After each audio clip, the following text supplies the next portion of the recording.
What's up now, you pretty punk chick? Yeah. Hey, what's up? We got a problem, Toothpick? I said, do we have a problem? Huh? Oh, you got a problem, buddy. Right here. Here's your problem. Right there. Right there. All right. Yeah. All right.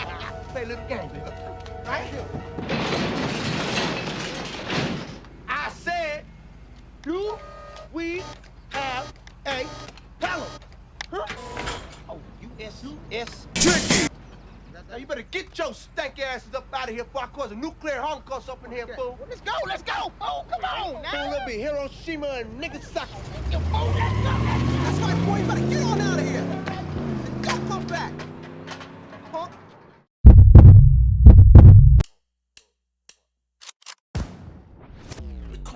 For my 100th day in a row review, it's time to check out a good snowboarding game. Even though it has its hiccups, this game is still fun even after 23 years. Dear God, I'm old. So let's jump into SSX Tricky and talk about the pros and cons of this classic time capsule of the 2000s. Everyone loves Mac Fraser. Well, almost everyone. Moby might have a few words on that subject. Yo, we own this run! You a nice guy!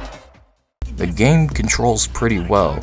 Use the left analog stick to move, X to jump, R1 plus the face buttons for tricks, and the square button with enough Tricky saved up for a speed boost.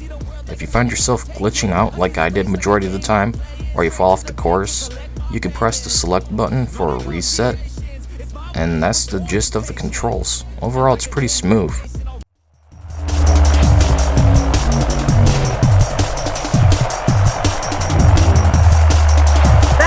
Suits you, honey. Was it cheap? Yo no tengo la culpa de ser tan guapa. The game features a large roster of unique characters, to say the least. Plenty of stereotypes to go around. You got white 70s disco guy, blonde bitch, Hispanic bitch, the black woman, the fat guy, the Duke Nukem knockoff, the psycho chick who you're not supposed to give your dick, Moby, the generic white guy who acts black, a real issue that thankfully died down in the late 2000s, now if only Eminem would retire, the Japanese girl, and the guy who listens to his dog about eating people. Not a bad bunch of characters really. I'll play Mac or Corey mostly.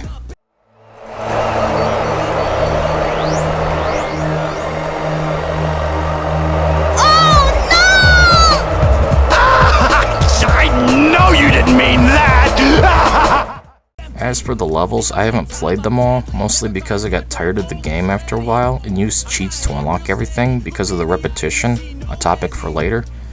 But you got Garibaldi, which is okay. For the first track, it's not that bad, just generic. Snow Dream is the easiest track in the game, and yet I enjoy it for its nighttime and Japanese theme. Elysium Alps is just torture. Tokyo Megaplex is pure nightmare fuel. Like, holy hell, did they really need to go all out on the acid during development? They fed the level designers something to come up with this level. All the traps, switches, paths, pipes, rails, you name it, all over the place. It's definitely unique and hard. Then I tried Mesa Blanca, which I can say without a doubt ain't one of my favorites either. Too many easy to fail jumps and sharp turns for my liking.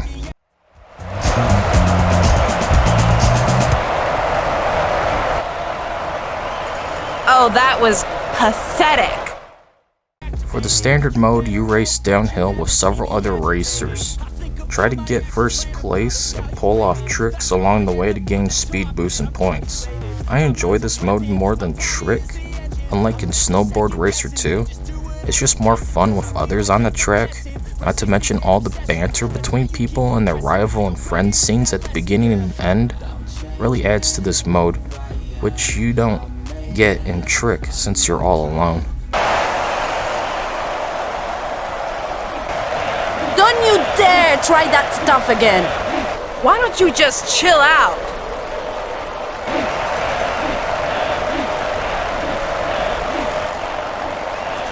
Sometimes it's so easy being me.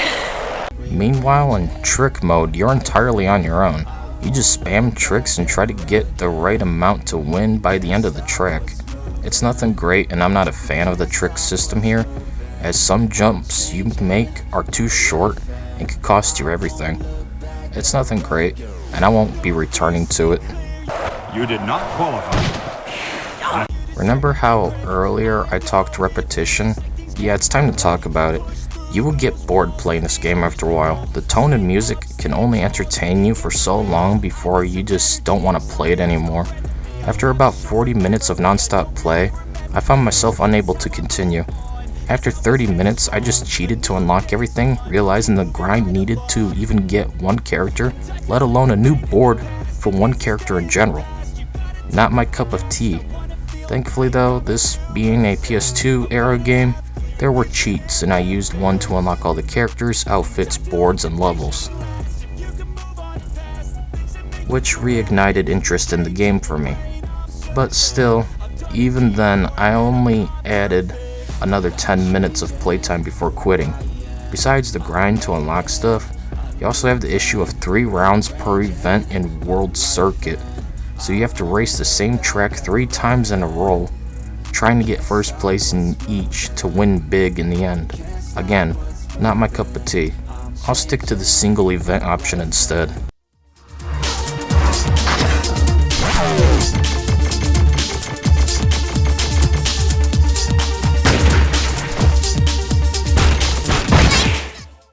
This game has some weird glitches, like your character going invisible, or the mesh stretching like a Bethesda game. You will also encounter your character floating in the air instead of being on the ground. However, you can tell where your character actually is just by looking at the ground and seeing the snow around the area being moved like your board is still there. The only way to fix this is restart the game or hope the select button fixes it, but it doesn't really half the time. I commonly encounter this having people bump into me during other races and stuff.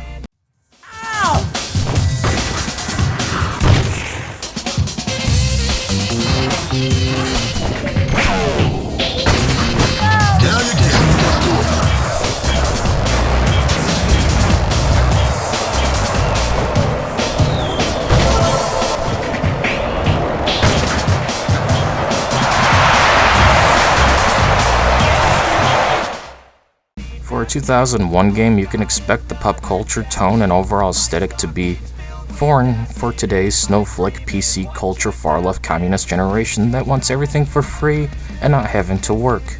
We really need to bring back belts and paddles in schools. Thankfully, outside of the sexualization of the female characters, they're just very skimpy. I'm not seeing much else that Kotaku or Polygon would try to cancel culture this game over. It's pretty tame compared to other things out there at the time of the Jackass era of entertainment. As for the music, the electronica and rock soundtrack is full of energy and charm. I was not surprised to hear a remix of Run-D.M.C's Tricky as the theme song. I was expecting that. After all, what else would fit the game's tone and name? Toxic by Britney Spears? Not for at least another 3 years. And hell to no with that one. This is gonna be very, very interesting. At the end of the day, SSX Tricky is a time capsule of a long-forgotten time period that today's generation wouldn't understand, like, and would me too into oblivion. While it's 23 years old this year, the game still holds up quite well despite the glitches and grind. I do recommend this borderline great game. Anyways, that's it for this video. I'm going on break for a while after 100 days of non-stop reviews. I think I've put out like 105 or so reviews in that 100 days in a row. So I'll be back when I'm up for more. Till then, enjoy what's already out there. Have a good one, and see you in a couple weeks or so. Bye.